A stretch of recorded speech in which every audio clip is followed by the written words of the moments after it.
July 20th, 2026.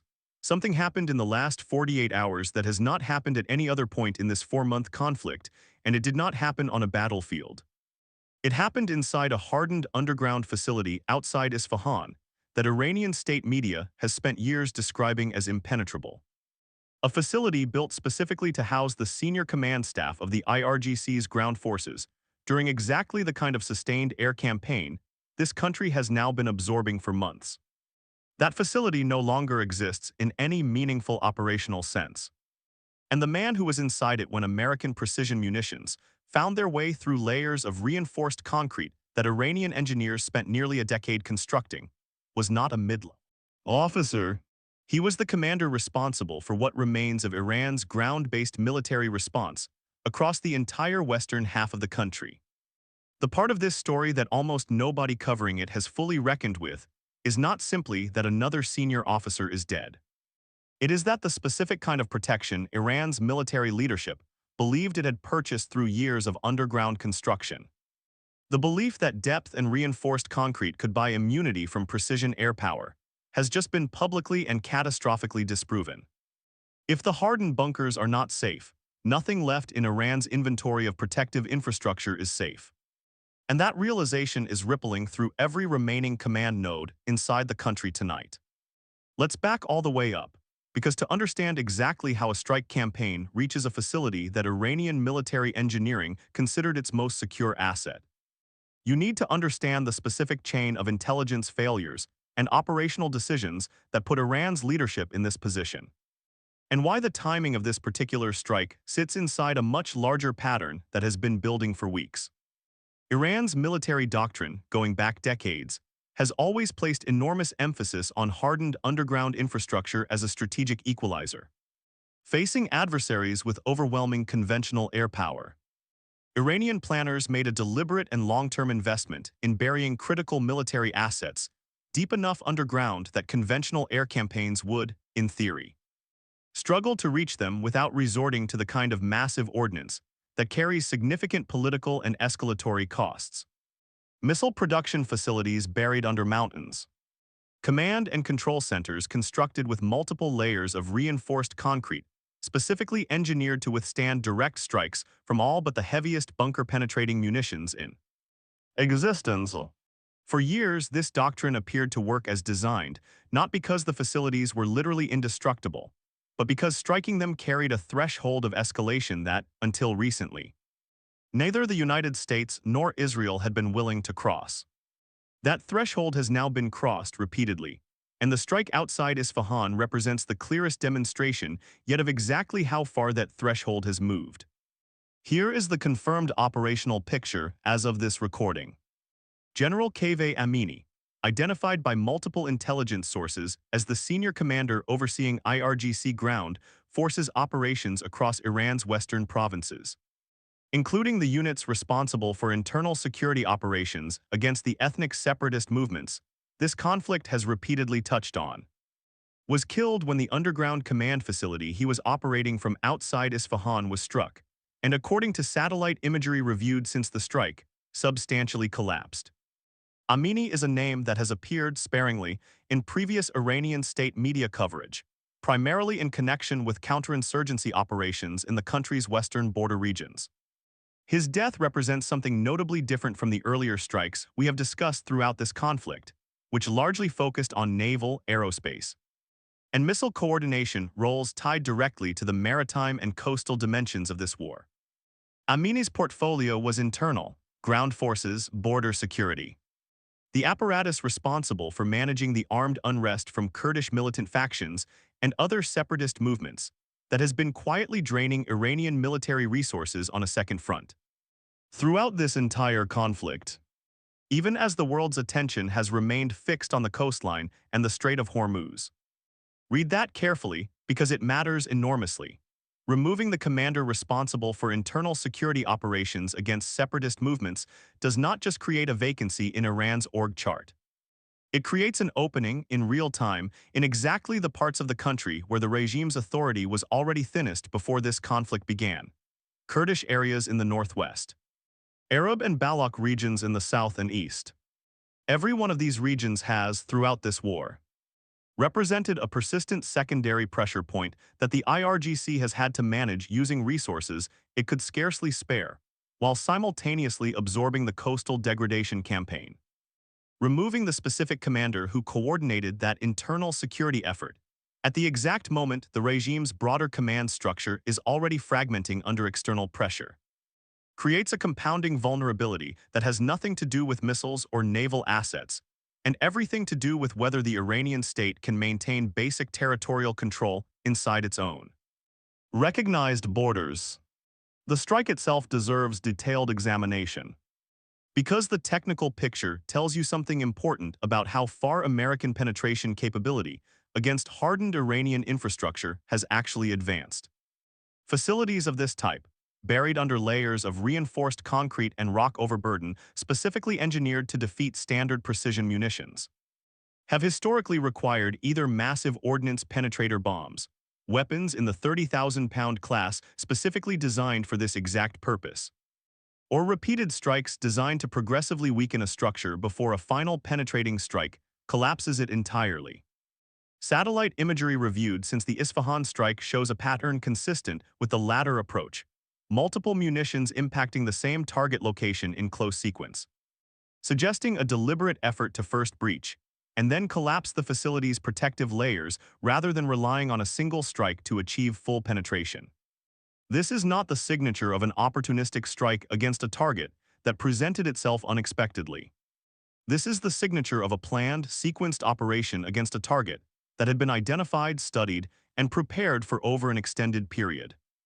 Executed only once the specific intelligence and munitions requirements for a successful penetration had been fully assembled.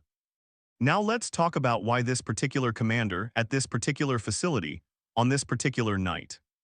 Because the timing intersects directly with something we have tracked across every phase of this conflict: the accelerating fragmentation of Iran's overall command structure and the corresponding security lapses that fragmentation produces.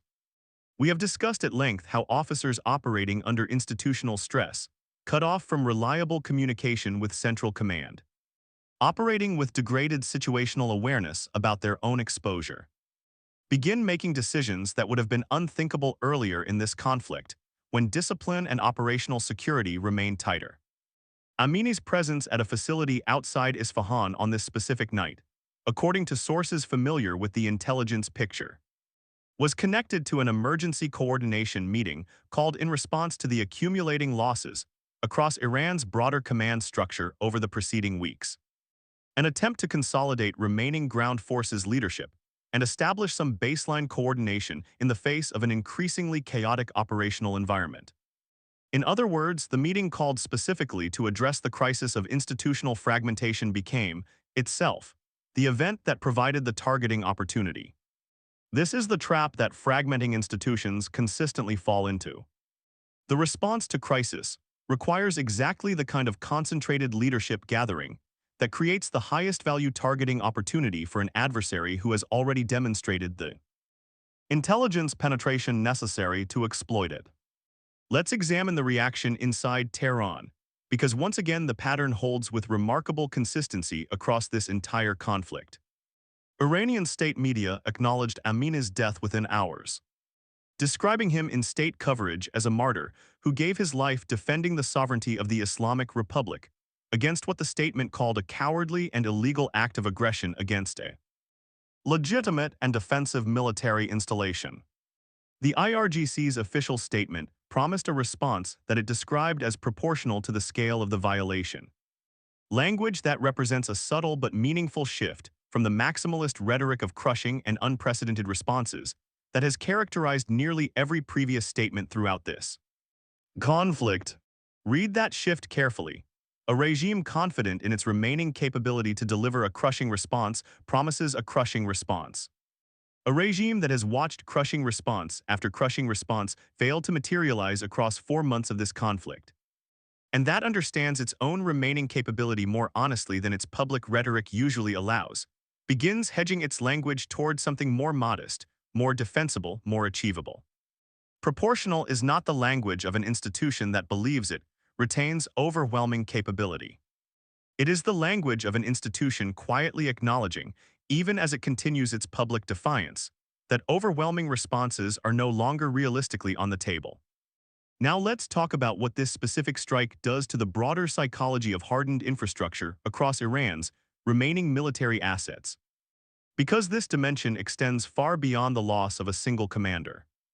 Iran's entire strategic posture throughout this conflict, and for years before it began, has rested partly on the assumption that its investment in underground hardened facilities provided a meaningful strategic reserve, protected assets that could survive even a sustained air campaign, and provide the foundation for eventual reconstitution once external pressure eased. Every Iranian planner who has spent the past 4 months operating on the assumption that relocating critical functions into hardened underground facilities represented a viable survival strategy now has direct, undeniable evidence that this assumption no longer holds. If a facility specifically engineered and reinforced to withstand exactly this kind of targeting can be identified, studied, and systematically collapsed, then the entire strategic logic underpinning Iran's hardened infrastructure investment has been broken in a single operation. This is not simply a tactical loss. It is a strategic one, because it removes the psychological floor that Iran's remaining leadership had been relying on, the belief that no matter how badly the exposed coastal infrastructure suffered, the buried reinforced core of the country's military capability remained fundamentally secure. Let's connect this development to the broader trajectory of Iran's internal security situation, because Amini's specific portfolio makes this strike relevant to a dimension of this conflict that deserves more sustained attention than it has generally received. Throughout this war, Iran has been fighting on a front that rarely makes it into the primary coverage of coastal strikes and naval engagements. The ongoing armed unrest from Kurdish militant factions in the northwest, Arab and Baloch separatist movements in the south and east, and the persistent activity of exiled opposition networks that Iran has accused of coordinating attacks from outside its borders for decades. These movements have not disappeared during this conflict.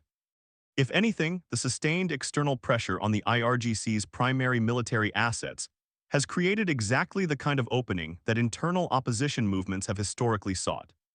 A moment when the regime's security apparatus is stretched thinnest and least capable of projecting the kind of overwhelming internal force that has traditionally kept these movements contained. Removing the specific commander who coordinated the regime's response to this internal pressure, at the exact moment external pressure has reached its highest intensity of the entire conflict, does not just create a temporary gap in leadership. It creates a genuine strategic opportunity for exactly the internal actors this conflict has repeatedly referenced, but rarely centered. And the coming weeks will reveal whether those movements are positioned to exploit the opening this strike has created. Now let's talk honestly about what this means for the broader diplomatic and negotiating picture, because every development in this conflict eventually returns to the same unresolved question. Who inside Iran currently holds the authority to make decisions that the rest of the fractured command structure will actually follow? And can that authority survive the accumulating losses this conflict continues to produce? Amini's death removes another senior figure from an already thinning pool of commanders capable of exercising genuine operational authority across a meaningful portion of Iranian territory.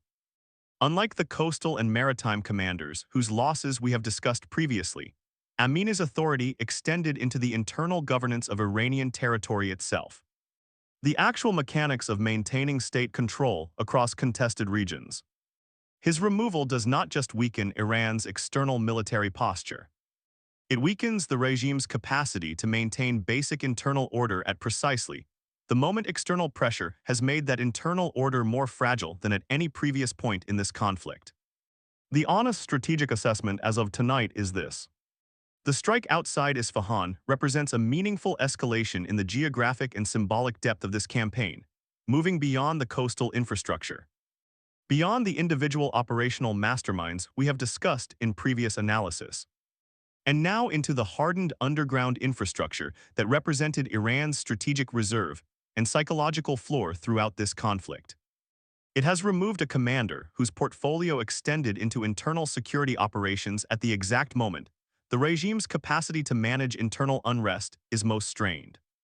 And it has done so using a level of technical and intelligence penetration that disproves, publicly and unambiguously, the core assumption underlying years of Iranian investment in hardened military infrastructure. Every remaining commander inside Iran's fractured command structure is processing that reality tonight, and the operational paralysis that reality is likely to produce, the reluctance to gather, to coordinate, to consolidate leadership in response to crisis, given that the last attempt to do exactly that produced this outcome may prove to be the most significant consequence of this strike. More significant even than the loss of Amini himself. What happens over the coming days depends on whether any remaining piece of Iran's leadership structure can absorb this loss without triggering the kind of cascading operational paralysis that has followed nearly every major strike throughout this conflict. The bunkers were supposed to be the answer. The bunkers were supposed to be the place where Iran's military leadership could wait out this campaign, protected, secure, positioned to reconstitute once the external pressure eventually eased. Tonight, outside Isfahan, that answer collapsed along with several hundred tons of reinforced concrete. And everyone left inside Iran's remaining command structure now has to reckon with the fact that there may not be another answer left.